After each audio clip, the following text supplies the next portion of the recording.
할렐루야. 아멘. 네. 오늘 날씨가 점점 추워지고 있죠?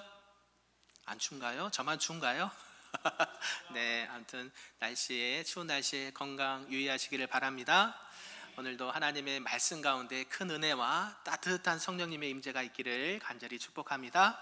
아멘. 우리 옆 사람과 오늘은 이렇게 축복하면서 인사하면 좋겠습니다. 사랑하고 축복합니다. 네, 사랑하고 축복하고요. 다시 한번 또 새롭게 인사를 해보겠습니다. 새 일을 행하실 하나님을 바라봅시다. 새 일을 행하실 하나님을 바라봅시다. 아멘. 네, 오늘 이렇게 제목을 보라 내가 새 일을 행하리니 라는 제목으로 오늘 하나님의 말씀을 좀 보겠습니다. 네, 혼자서 이것저것 다 하려니까 그죠? 조금 번거로움이 있네요. 이렇게 봉사자들 모집하고 있으니까요, 좀 자원해서 이렇게 예배를 섬길 수 있으면 좋겠습니다. 무엇보다 오늘 하나님의 말씀 이사야 이렇게 43장 말씀을 통해서 보라 내가 새 일을 행하리니 라는 제목입니다. 우리가 이제 세상에서 이제 사람들을 이렇게 좀 볼 때요, 일을 하면 그 사람이 어떤 부류로 일을 하는지를 좀 파악을 할 수가 있습니다. 여러 분류의 이렇게 사람을 이렇게 나눌 수가 있는데 크게 두 부류의 사람으로 나뉜다고 해요. 그 첫 번째는 창조적으로 일을 하는 사람들이란 것입니다. 그리고 반대로 기계적으로 일을 하는 사람들이 있다 그래요. 여러 부류의 일하는 사람들이 나눠지지만 창조적으로 자기가 일을 하는 사람이 있고 기계적으로 일하는 사람이 있습니다. 창조적으로 일하는 사람은요, 일단 그 일의 원리를 잘 알아서 잘하는 사람입니다. 그래서 그는 아무리 일의 종류가 다르고 상황이 달라진다 해도 그 일의 원리를 빨리 파악하고 있기 때문에 얼마든지 그 일을 창조적으로 할 수가 있다고 해요. 그리고 창조적으로 일하는 사람은 언제나 일하는 방식이 다릅니다. 왜요? 그때마다 자기가 뭔가를 새롭게 만들어서 일을 해야 되니까요. 근데 거기에 반해서 원리를 조금 잘 모르고 방법만 배운 사람은요, 기계적으로밖에 할 수가 없다라는 것이에요. 그래서 똑같은 일을 똑같은 방법으로밖에 해낼 수가 없다라고 합니다. 만일 그 자기가 일함에 있어서 조금이라도 달라지거나 상황이 변하면 그 사람은 아무것도 잘 해내지 못하는 것을 보게 된다는 것이죠. 이런 의미에서 오늘 하나님의 일하심의 방식에 대해서 저는 생각을 해보았습니다. 아무리 이 사람들이 창조적으로 일을 한다고 해도 하나님의 일하심과는 비교가 할 수가 없죠. 우리 하나님의 일하심도요, 이렇게 창조적으로 일하는 사람들처럼 날마다 새롭게 일을 하신다라는 사실입니다. 물론 하나님도 똑같은 방법으로 일을 하시기도 하지만 날마다 그 상황과 그 여건에 따라서 하나님의 방법으로 창조적으로 하나님이 일하신다라는 사실이죠. 오늘 본문에 보면 이제 이사야 선지자가 나옵니다. 그리고 유다가 이 바벨론에 망한 후에 하나님께서 이스라엘 자손들을 구원하는 방법이 과거의 출애굽 때와는 좀 다르다라는 것을 말씀하고 있죠. 그 출애굽 당시 하나님께서 이스라엘 백성들을, 그 자손들을 구원하신 것과는 다르게 완전히 다른 방법이 될 것이다라고 말씀을 하고 있습니다. 왜냐하면 우리 하나님은 항상 새로운 방법으로 창조적으로 일을 하시기 때문이죠. 그래서 똑같은 방법과 방식이 아니라 오늘 이 바벨론에서 이스라엘 백성들을 구원하는 방법이 조금 다르다, 또 새로운 방법으로 하나님의 일하심이 있다라고 말하는 것이에요. 만약 우리가 기도할 때도요, 하나님께서 반드시 내가 요구한 방식으로만 응답해야 된다라고 생각을 한다면 그것은 하나님의 응답을 많이 체험하지 못할 수가 있습니다. 왜요? 하나님의 방법은, 하나님의 응답은 매번 같지가 않을 때가 많다라는 것이죠. 그때마다 다르고요, 사람마다 다르고요, 하나님은 인격의 하나님이시기 때문에 그 각자의 사람과 인격과 성품과 환경에 따라서 각자에게 부으신 응답이 다르다라는 것이죠. 그래서 과거에 이스라엘 백성들을 구원하신 하나님께서 어떻게 그들을 구원하셨고 오늘날 우리를 또한 어떻게 구원하셨고 인도해 가시는지 오늘 말씀을 통해서 그것을 좀 살펴보도록 하겠습니다. 그 첫 번째는요, 바벨론 손에서 구원하신 하나님입니다. 하나님께서는 먼저 이 절망적인 상황에 처해 있는 이스라엘 자손들에게 자기 자신을 소개하고 있는데요, 우리 성경책을 보면서 14절 말씀을 함께 봉독하도록 하겠습니다. 시작. 너희의 구속자요 이스라엘의 거룩하니 여호와가 말하노라. 너희를 위하여 내가 바벨론에 사람을 보내어 모든 갈대아 사람에게 자기들이 연락하던 배를 타고 도망하여 내려가게 하리라. 아멘. 여기서 자세히 보면 하나님께서 자신을 어떤 분이다라고 소개를 하고 있냐면 너희의 구속자요 이스라엘의 거룩한 자 여호와라고 소개를 하고 있습니다. 이것은요, 여호와 하나님께서 계속 너희들과 함께하고 있다, 여전히 건재하다라는 것을 말씀하고 있습니다. 왜 이렇게 말씀을 하셨을까요? 그동안 유다 백성들은요, 이스라엘의 구원자이신 하나님이 계시지 않는 줄 알았다는 거예요. 왜요? 그들은 지금 어떤 상황이에요?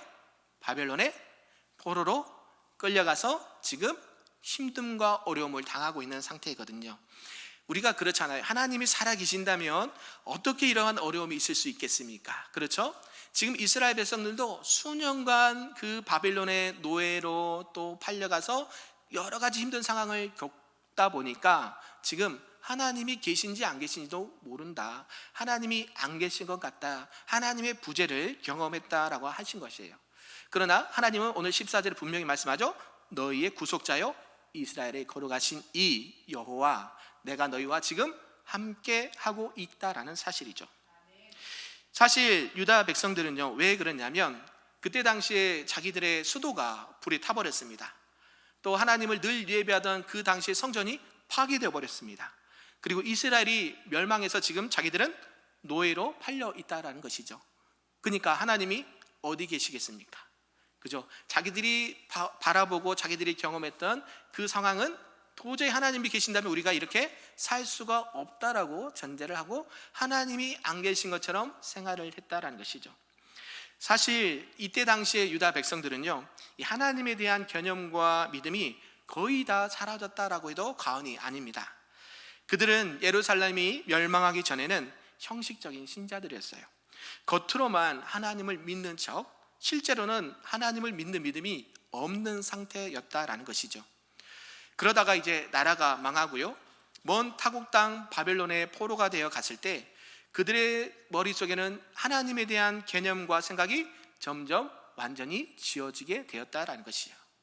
도대체 여호와 하나님이란 어떤 분인가? 그분이 과연 나와 함께 하실까? 그 정도였다는 것이죠.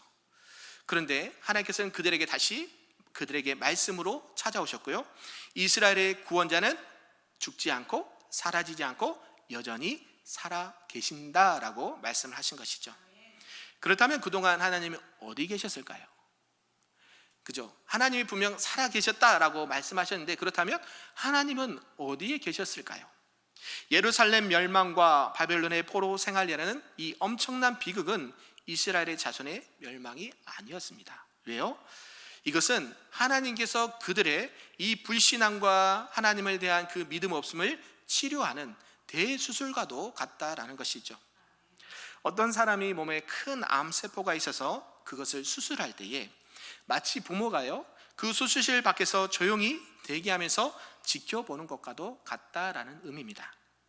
하나님께서는 보시기에 이스라엘 자손들의 이 형식적이고 위선적인 신앙을 치료하는 방법은 예루살렘 멸망과 파괴라는 대수술밖에 없었다라는 것이죠. 왜요? 그 살이 썩어 들어가고 암세포가 잠식하고 있으면 어떻게 됩니까? 그것을 잘라내야 되는 대수술을 해야 된다는 것이죠. 그래서 이 유다가 예루살렘 멸망이라는 대수술을 받을 때에 하나님은 어디 계셨을까요? 수술실 밖에서 대기하고 있는 부모처럼 조용히 그들 옆에서 지켜보고 계셨다라는 것이에요. 그들이 또한 바벨론의 포로 생활을 할 때도 어디 계셨을까요? 그들 옆에서 조용히 지켜봤다라는 것이에요. 이스라엘 자손들과 백성들은 하나님이 안 계시는 것처럼 느꼈을 때 사실은 하나님이 안 계신 것이 아니라 어디에 있었습니까? 그들 옆에 늘 계셔서 그들의 영적인 상태가, 그들의 혼수 상태가 깨어날 때까지 기다리고 계신 하나님이었다는 것입니다. 어떤 사람이 또 큰 수술을 한 이후에 며칠 동안 의식이 없다가 정신이 이제 돌아왔습니다. 그러고 나서 옆에를 보니까 부모님이 앉아 계시는 거예요. 물어봤습니다. 언제부터 거기 앉아 계셨어요? 라고 물어봤더니 그 부모는 이렇게 대답합니다. 너가 의식을 잃고 쓰러지고 수술 이후에 회복하고 지금 눈 깰 때까지 나는 어디에 있었다? 네 바로 옆에 있었다. 우리 하나님도요 이런 분이시다라는 사실이에요. 우리가 죄악으로 인해서 우리의 모든 그 죄악을 도려낼 때에 그러한 수술을 감행했을 때에 하나님의 마음은 오죽하셨겠습니까? 그러나도 어때요? 그 자녀를 살려야 하기 때문에, 하나님의 백성을 살려야 하기 때문에 큰 수술을 하신 이후에 기다려주시는 거예요. 뭐 할 때까지? 깨어날 때까지. 잠자는 영혼이 깨어날 때까지, 죽은 심령이 살아날 때까지 하나님은 그 옆에서 계속해서 기다리시고 인내하고 계신 분이다라는 사실이죠. 이것을 깨닫는 것이, 이것을 빨리 깨닫는 것이 우리에게 큰 은혜가 되는 줄로 믿습니다. 그래서 오늘 본문은 하나님을 이스라엘의 거룩하니라고 소개를 하고 있다는 것이죠. 여기서 거룩하다라는 것은 이스라엘 자손들이 하나님을 오로지 하나님의 말씀과 바른 믿음의 방법으로만 만날 수 있다라는 뜻을 또한 함께 지니고 있습니다. 그러니까 이스라엘 자손들이 이 포로가 되기 전에는 성전에 있으면서도 하나님을 만날 수가 없었습니다. 왜요? 그 마음의 중심에는 하나님으로 말씀으로 가득 찬 것이 아니라 그들의 탐욕과 제약으로 가득 채웠기 때문에 하나님은 그들과 함께 할 수가 없었다라는 것이죠. 우리가 하나님을 만날 수 있는 장소가 어디입니까? 그것은 우리의 생에 있어서 가장 비참하고 가장 낮은 자리에 있을 때라고 합니다. 왜요? 그때가 우리의 가장 겸손하고 정직한 모습이기 때문이에요. 내가 몸이 아프고 성한 데가 없고 가진 것이 없을 때 누구를 찾게 돼요? 하나님을 찾게 돼요. 있을 때 찾으면 얼마나 좋겠습니까? 아멘이신가요? 얼마나 그 하나님의 사랑을 더 많이 누리겠습니까? 그러나 사람들은 너무나도 무지하고 제약이 관영해서 하나님이 계실 때는 그것을 느끼지 못해요. 그러다가도 내가 조금만 어려워지거나 내가 몸이 아프거나 물질이 다 떨어졌을 때 누굴 찾아요? 하나님. 네, 우리는 그 전에도 하나님과 늘 함께하고 있는 줄로 믿습니다. 그렇게 되지 않기를 주님의 이름으로 부탁을 드립니다. 우리가 이렇게 하나님을 만나려고 하면요, 두 가지가 반드시 필요해요. 그것은 하나는 겸손이고 하나는 정직이다라는 말씀이에요. 가식적인 모습으로는 절대 하나님을 인격적으로 만날 수가 없습니다. 그러나 우리가 아무리 어렵고 힘든 상황이 있다 할지라도 하나님을 바로 믿기만 하고 바로 만나기만 한다면 우리는 살아날 수 있다는 것을 믿으시기 바랍니다. 우리는 그 하나님의 무한하신 능력과 도움이 우리 안에 무한히 공급되기 때문이에요. 그래서 본문 14절에서는 하나님께서는 이제 정신이 들기 시작한 이스라엘 자손들에게 무엇이라고 말씀합니까? 갈대아 사람들을 쫓아버려서 그들을 공경에서 건져내시겠다라고 말씀하십니다. 이스라엘 자손들이 바벨론까지 끌려가서 다시 제대로 된 신앙을 되찾았다면 그 사실 자체가 큰 축복이다라는 것이에요. 우리는 어떤 것만 큰 축복이라고 생각합니까? 그냥 내가 좀 편해지고 내가 좀 부유해지고 내가 좀 자유롭게 되면 그것을 축복이라고 생각하는데, 아니요, 가장 먼저 엄청난 축복은 하나님이 나와 함께 하신다는 것을 깨달을 때가 가장 큰 축복이라는 거예요. 우리가 하나님을 만나고 하나님의 은혜를 받고 나면 내가 조금 가난해도 조금 그것이 부끄럽다고 생각이 들지 않습니다. 오히려 내가 교만하게 살다가 멸망했더라면 어떻게 되었을까라는 생각이 들면 지금도 등골이 오싹하다는 것이죠. 하나님을 다시 만나고 회복되면 아무것도 없는 높은 산도 천국과 같다라는 것입니다. 우리 하나님께서는 우리를 너무 사랑하셔서 은혜를 주시는 것뿐만 아니라 그동안 우리가 받지 못했던 은혜와 축복을 다시 회복시켜 주신다라는 사실입니다. 그래서 오늘 본문에서 그 첫 번째 했던 조치가 무엇이냐면 바벨론 사람들이 이스라엘 백성들을 더 이상 억압하지 못하도록 떠나게 하시겠다라고 말씀을 하신 것이죠. 14절 후반절에 보면요, 너희를 위하여 내가 바벨론에 보내어 갈대아 사람으로 자기들의 연락하던 배를 타고 도망하여 내려가게 하리라 라고 말씀합니다. 하나님께서는 이제 바벨론에 연락을 한다 그래요. 그리고 바벨론 사람들로 하여금 자기 나라에서 배를 타고, 즉 피난선을 타고 허겁지겁 도망치게 하시겠다라고 말씀한 것이에요. 오늘 보면은 그래서 하나님께서 바벨론에게 뭐라고 말씀하시길래 그들이 허겁지겁 떠나게 되는지 설명을 하시지는 않습니다. 그런데 무슨 전가를 보내면 바벨론 사람들이 허거치고 도망치게 된다라는 것이에요. 당시 천하무적, 바벨론도 천적이 있었다라는 것이에요. 그 바벨론의 천적 앞에서 그들은 꼼짝도 못하고 피난선을 타고 달아났던 것입니다. 오늘날 우리 주님의 몸된 교회와 모든 성도가 다시 하나님의 말씀을 듣고 또 마음의 변화를 받아서 신앙과 예배 자리, 말씀과 기도의 자리에 돌아오게 되면 세상의 그 어떠한 왕도 그 자리에서 달아날 수밖에 없다라는 사실을 꼭 믿으시길 바랍니다. 그래서 우리들이 먹고 사는 문제, 또 환경의 문제를 뛰어넘어 다시 하나님 앞에 돌아가고 말씀과 예배 자리에 돌아가는 것이 무엇보다도 매우 중요하다라는 사실입니다. 결국 그것은요, 악한 사단의 세력을 쫓아내는 길이라는 것이에요. 뿐만 아니라 나라와 가정과 교회와 개인을 또 민족을 회복시키시고 살리시는 매우 중요한 이름을 믿으시길 바랍니다.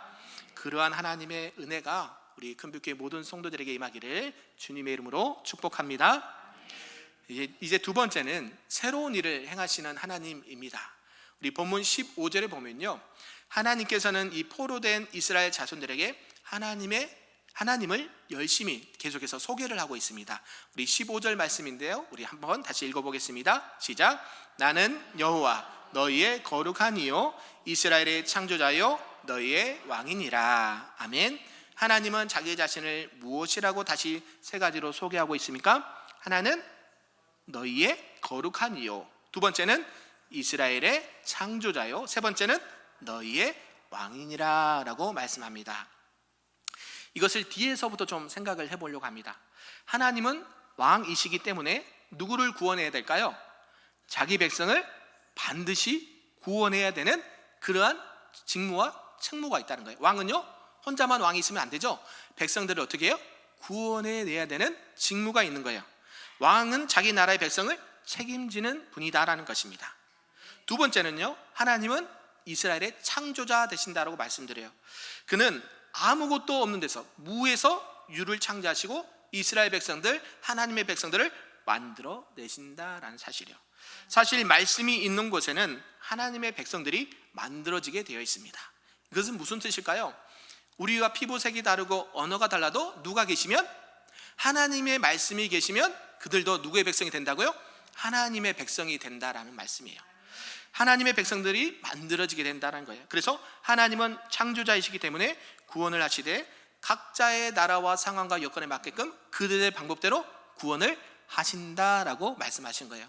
우리가 선교하는 목적이 분명하죠. 왜요? 이렇게 해서 선교가 무슨 일이 일어날까? 아니요. 하나님의 일하심은 우리의 생각을 훨씬 뛰어넘으세요. 그리고 그들의 영혼들도 하나님의 백성으로 만드실 분이 누구예요? 하나님이다라는 사실. 우리가 끊임없이 기도하고 전도하지만 또 세계 선교를 해서 아낌없이 기도하고 봉사하고 헌신해야 되는 이유가 바로 여기에 있다는 거예요. 아멘이신가요? 하나님은요, 믿는 자들도 매우 중요하게 생각하지만 누구를 더 생각하시냐면 일은 한 마리 양을 더 찾으시는 거예요. 99마리 양보다 길 잃고 집을 잃고 아버지를 잃어버린 그 한 마리의 양이 다시 하나님 앞으로 돌아온 것을 가장 기뻐하시는 거예요. 잔치를 베푸시지 않으십니까? 그래서 하나님의 나라는 뭐만 있을까요? 잔치만 있어요. 왜요? 날마다 한 영혼이 주님 앞에 돌아온 것이 너무나도 기쁘고 감사하기 때문이죠. 이와 마찬가지로 하나님의 방법은 날마다 새롭고요, 때와 시와 장소에 따라 어느 나라와 민족이든지 새롭다라는 것을 말씀해 주고 있습니다. 그리고 세 번째는요, 하나님은 어떤 분이시다? 거룩한 자다라고 말씀해요. 이스라엘 자손들을 구원하기 위해 그들을 거룩하게 하실 것이다 라고 말씀합니다.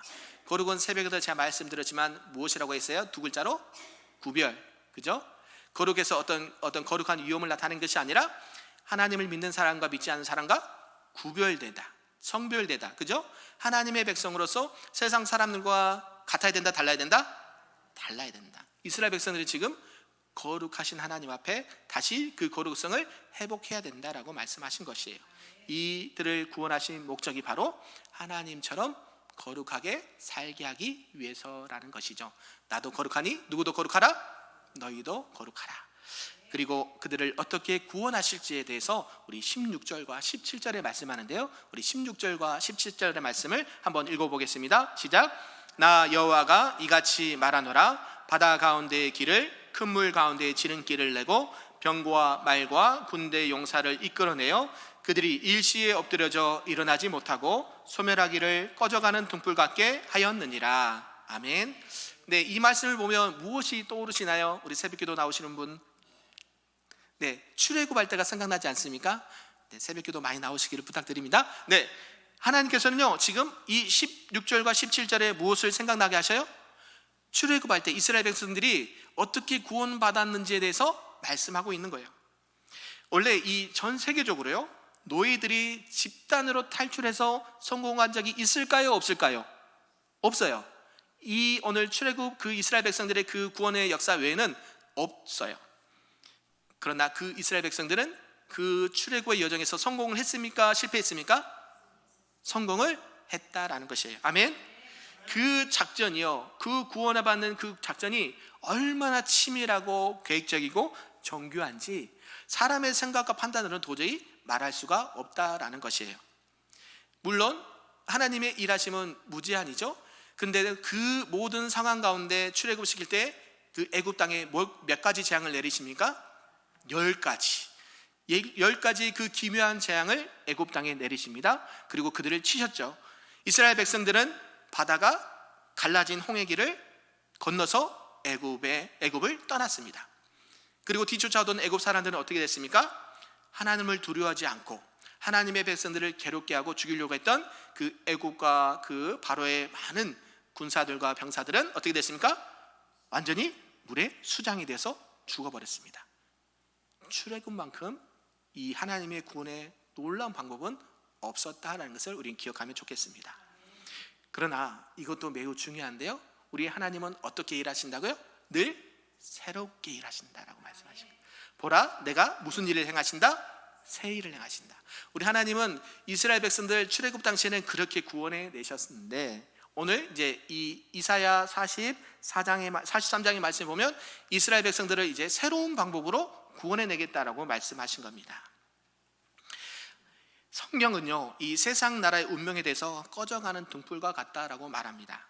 여기서 꺼져가는 등불이라는 것은 등불이 아무리 잘 타가다가도 기름이 떨어지면 어떻게 됩니까? 불이 꺼질 수밖에 없다라는 것이죠. 아무리 한 나라가 강하고 번창하고 위대한 나라다 하더라도요, 하나님께서 그 기름을 중단해버리면 어떻게 될까요? 은혜를 중단해버리면 그 나라는 결국 쇠퇴하고 그 불이 꺼지게 된다라는 것이에요. 역사적으로도 그죠?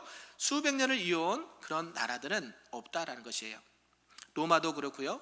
지금은 어때요? 세계 강대국인 미국이나 러시아나 중국이나 그들도 언제 갈지는 몰라요. 하나님께서 그들에게 촛대를 옮기시면 어떻게 될지 몰라요. 그런 가운데 하나님의 백성은 반대라는 것입니다. 사람이 보기에는요 꺼져 있는 것 같아요. 죽어 있는 것 같아요. 근데 거기 안에 뭐가 임하면? 하나님의 말씀이 임하면, 하나님의 생명의 말씀이 임하면, 하나님의 은혜가 임하면, 성령님이 임재하시면 그 나라와 민족과 가정은 어떻게 된다? 기적적으로 다시 살아나게 된다는 것을 믿으시길 바랍니다. 꺼져가는 등불도 끄지 아니하시고 꺼져가는 심지도 끄지 아니하시는 하나님의 능력이 하나님께서 나타내 보여주신다라는 거예요. 어려운 상황에 처해 있다 할지라도 이러한 믿음만 가지고 있으면 하나님의 은혜와 성령님이 임하십니다. 그러면 어느 순간에 이 황무지가 옥토로 변하는 능력이 나타나는 것일까요? 세상의 어느 나라와 민족이나 어느 교회나 가정이나 개인이나 하더라도 어려울수록 힘들수록 또 사방이 막혀있을수록 더욱더 누구를 바라봐야 될까요? 하나님만을 바라보시길 바랍니다. 말씀을 더 사모하시기를 바랍니다. 교회와 예배를 더욱더 사모하시기를 바랍니다. 기도의 줄을 더 붙잡으시길 바랍니다. 그러할 때에 우리 안에 진정한 영적인 부흥과 회복이 일어나게 될 줄로 믿습니다. 부흥을 갈망하십니까? 아멘. 네, 부흥은요 성장과는 달라요. 우리는 교회의 어떤 외적인 성장이 부흥이라고 착각할 수가 있는데요, 부흥과 성장은 다릅니다. 그러나 우리 안에 진정한 부흥은요 영적인 각성이 일어나야 돼요. 뭐가요? 영적인 각성이 일어나야 돼요. 내 안에 정말 예배를 사모하고 있는가? 하나님의 말씀을 사모하고 있는가? 네가 기도의 줄을 붙잡고 있는가? 하나님의 말씀대로 살고자 하는가? 치열한 몸부림. 치열하다는 것은요, 죽기 살기로 하는 거예요. 세상에서 나가서 일하는 건 치열하게 합니다. 새벽부터 밤늦게까지. 근데 하나님의 말씀을 듣는 데는요, 그렇게 하지 않아요. 그러니까 은혜가 많이 임할까요? 조금 임할까요? 네, 조금밖에 임하지 않아요. 하나님의 말씀을 대할 때도, 예배를 사모할 때도, 기도할 때도 어떻게 해요? 치열하게. 하나님, 내 이거 아니면 안 되겠습니다. 우리 가정을 살려주세요. 우리 교회를 살려주세요. 이 나라 민족 지금 기도 제목이 많이 생겼는데 이 나라 민족을 어떻게 해달라고요? 살려주세요. 치열하게 기도하셔야 돼요. 그럴 때 하나님의 임재와 성령의 역사가 일어나게 된다라는 사실입니다. 그리할 때에 소생케 되는 역사가 일어납니다.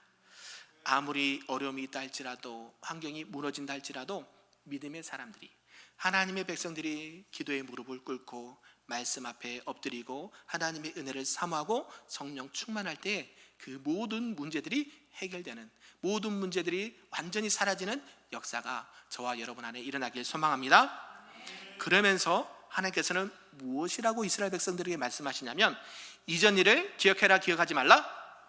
기억하지 말라라고 말씀합니다. 우리 18절 말씀인데요, 다시 한번 읽어보겠습니다. 시작. 너희는 이전 일을 기억하지 말며 옛날 일을 생각하지 말라. 아멘. 하나님께서는요, 실로 이 놀라운 방법으로 이스라엘 백성들을 애굽에서 이끌어 내셨습니다. 그러나 이제는 그것을 생각하지 말라라고 말씀하십니다. 다시 말해서 지금도 그런 방식으로 이스라엘 백성들을 구원하리라고 기대하지는 말아라라고 말씀하신 것이죠. 왜요? 하나님은 새로운 방법으로, 하나님의 방법으로 더 놀라운 계획과 놀라운 방법들을 계획하고 진행하시기 때문입니다. 아멘. 그 이유가 19절과 20절에 말씀하고 있는데요, 우리 19절과 20절 말씀을 함께 읽어보겠습니다. 시작. 보라, 내가 새 일을 행하리니 이제 나타낼 것이라. 너희가 그것을 알지 못하겠느냐? 반드시 내가 광야의 길을 사막의 강을 내리니 장차 들짐승 곧 승장이와 타조도 나를 존경할 것은 내가 광야의 물을 사막의 강들을 내어 내 백성 내가 택한 자에게 마시게 할 것임이라. 아멘. 할렐루야. 보라, 내가 새 일을 행한다.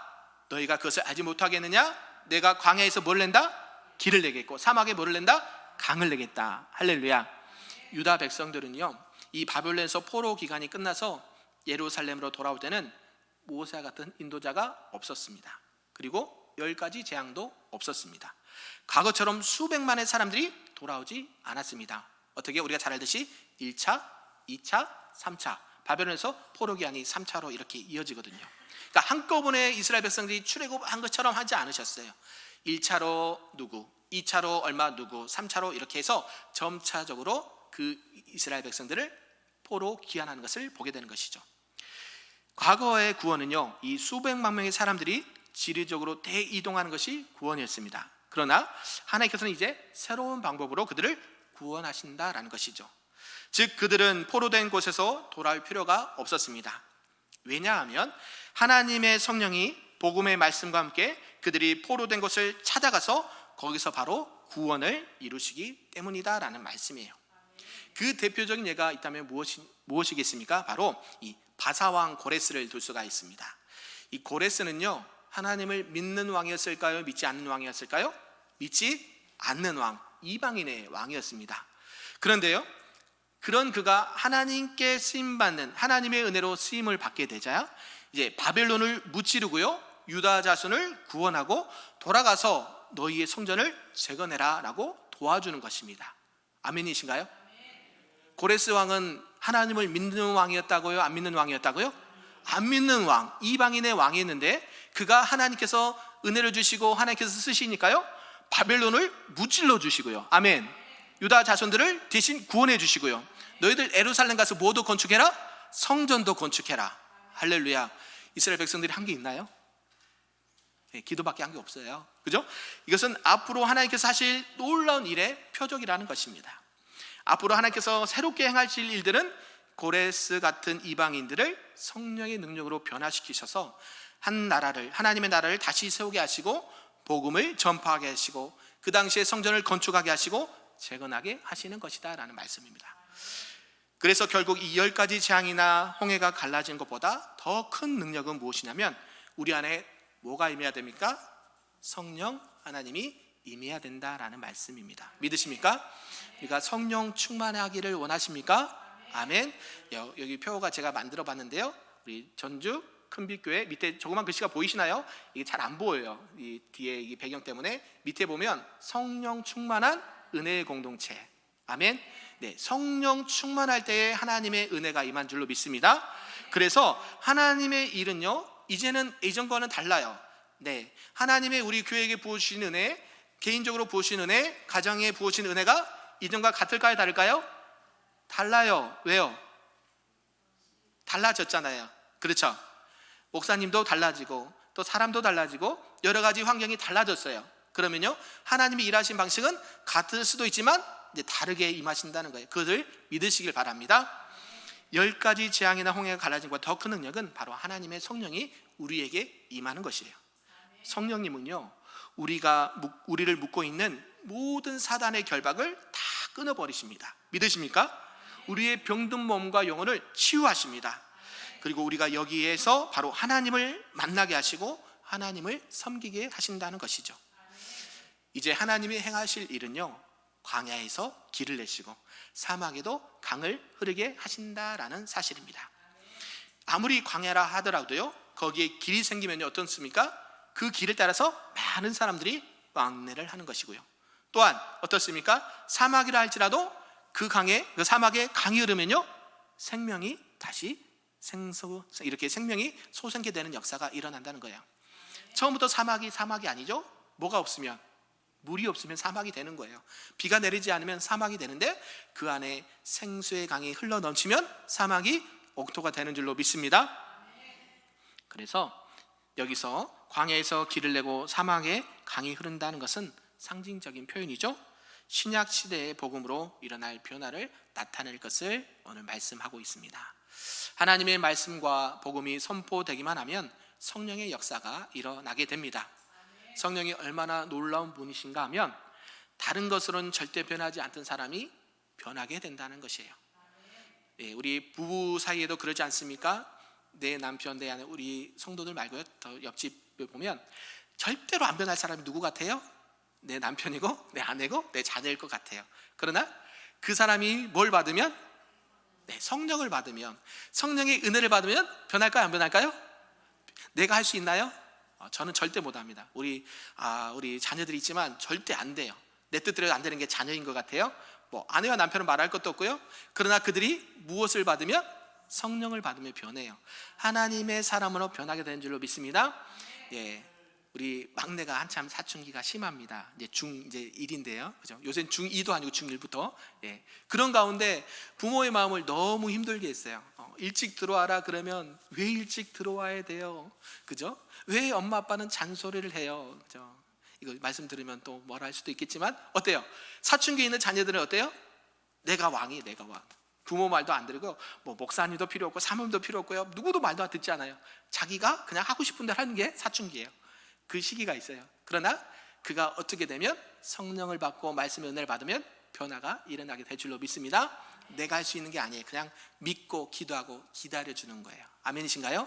우리 살아가는 가족들 아직도 변하지 않아서 기도하는 제목들이 있습니까? 그러면 눈물로 기도하세요. 눈물로 씨앗을 뿌리면 무엇으로 단을 거둬요? 기쁨으로 단을 거둘 줄로 믿습니다. 아멘. 마치 이방인 고레스가 은혜를 받아서 하나님의 귀한 종의 도구로 쓰임받게 되었던 것처럼 매일 술이나 도박이나 게임 중독이나 폭행이나 못된 짓만 골라서 하던 사람들이 하나님의 귀한 백성으로 변하게 될 줄로 믿습니다. 그들은 성령으로 변화돼서 이제 하나님의 선한 일을 하는 종으로 복음의 도구로 하나님 앞에 쓰임받게 될 줄로 믿습니다. 사람은 마음의 중심과 생각이 달라짐에 따라서 천사가 될 수도 있고요, 짐승이 될 수도 있습니다. 아마 사람만큼 변화의 폭이 큰 피조물도 없을 것입니다. 화가 나서 못된 짓을 해야 되겠다 하면요, 그것처럼 악한 생각에 사로잡힌 사람이 없고요, 똑같은 사람이 은혜를 받아서 내가 다른 사람에게 좀 잘해줘야겠다라고 하면 그 사람처럼 또 천사가 없다라는 것이에요. 성령님께서 우리 안에 가져올 변화는 마치 광야에 길이 생기고 사막에 강이 흐르는 것과 같습니다. 전혀 사람이 살지 않던 이 적박한 곳에 사람이 사는 생기가 돌기 시작한다라는 것이죠. 오늘 본문 19절에서 보면요, 장차 들짐승 곧 승냥이와 타조가 하나님을 존경할 것이다 라고 말씀합니다. 여기서 승냥이와 타조도 상징적인 표현인데요, 이때 당시에 승냥이와 타조는 어떤 동물이냐면 하나님을 모르고요, 사탄의 지배 가운데 살던 사람들의 상태를 말한다라고도 할 수 있는 것이죠. 승냥이란 것은 들깨를 말합니다. 그러니까 길들여지지 않는 들깨. 타조는요, 그야말로 타조, 막 뛰어다니고요, 천방지축으로 자기 가고 싶은 대로 가는 거. 그래서 길들여지지 않는 동물이 어떻게 되냐면요, 하나님을 존경하게 된다라는 것이에요. 이러한 것들이 하나님을 존경하게 된 이유는 바로 그들이 복음을 듣고 변화를 받았기 때문입니다. 그래서 자기를 이토록 많이 변화시켜 주시고 존귀한 삶을 살게 하신 하나님께 감사와 찬송을 올려드리게 되는 것이죠. 마치 하나님께서 사막에 물을 내어 나의 택한 자로 마시게 하리라 말씀하신 것처럼 이 땅은 교회를 통해서, 우리 믿는 하나님의 백성들을 통해서 이런 성령의 역사와 하나님의 역사가 흘러 넘치게 하실 줄로 믿습니다. 그래서 목마른 심령들이 마음껏 와서 마시고 쉼을 누릴 수 있는 저와 여러분 되었으면 좋겠습니다. 사랑하는 성도 여러분, 이 세상의 제약들은요, 우리를 목말라 하고 목말라 죽게 만든다는 것이죠. 그리고 우리 마음속에 분노와 불안들은 우리의 속을 타들어가게 합니다. 그런데 하나님 앞에 나오면 어떻게 될까요? 바로 예배 자리, 기도의 자리, 복음이 전파되는 곳에, 말씀이 선포되는 곳에 자리에 나오면 어떻게 될까요? 바로 하나님의 놀라운 은혜, 생수의 샘물이 터지게 되는 줄로 믿습니다. 그래서 아무리 밖에서요 시끄럽게 하고 우리를 힘들게 해도 우리는 요동함이 있을까요, 없을까요? 없습니다. 세상이 줄 수 없는 평안을 주세요. 아멘이신가요? 세상은 걱정, 근심, 불안, 염려, 이런 것들이 많아요. 그것도 사실이지만 하나님의 사람은요, 누가 함께 하시기 때문에, 하나님의 영이 함께 하시기 때문에 세상이 줄 수 없는 평안을 우리에게 주십니다. 믿지 않는 자들, 세상의 이방인들도 우리를 통해서 누구를 보게 된다고 했습니까? 교회를 보게 되고 하나님을 보게 되고 예수님을 보게 된다라고 말씀드렸죠. 하나님은요, 우리가 걸어다니는 교회입니다. 우리가 세상에서 내가 뭘 착하게 해야지, 선하게 해야지, 아니요, 여러분이 있는 그곳이 바로 교회예요. 믿으십니까? 여러분은 큰빛 교회라고요. 아멘이신가요? 여러분이 직장에서도 뭐예요? 큰빛 교회라고요. 여러분이 가정에서도 큰빛 교회라고요. 여러분이 학교에서도 큰빛 교회, 시설에서도 큰빛 교회. 여러분이 무슨 일을 하든지 먹든지 마시든지 하나님의 몸된 교회로서 그 사명을 감당할 때에 그 성령의 역사가 많은 영혼들을 구원해내는 놀라운 역사를 이루게 될 줄로 믿습니다. 성령님이 그러한 일을 행하십니다. 그래서 오늘 이 저녁에도 성령님을 사모하시고, 성령님 나를 변화시켜 주시고 우리 자녀들을 변화시켜 주시고 남편과 아내와 성도들을 변화시켜 주옵소서. 특별히 이 나라 민족 많은 어려움과 또 고난이 있습니다. 이 나라 민족을 불쌍히 여겨주시고 성령 충만함으로 다스려 주옵소서. 모든 근심과 염려가 사라지고 하나님의 은혜와 평강이 넘치는 이 대한민국이 되게 하여 주옵소서라고 기도하시며 하나님의 은혜 가운데 나가시는 우리 큰빛교회 모든 성도님들 되시기를 주님의 이름으로 축복합니다. 아멘.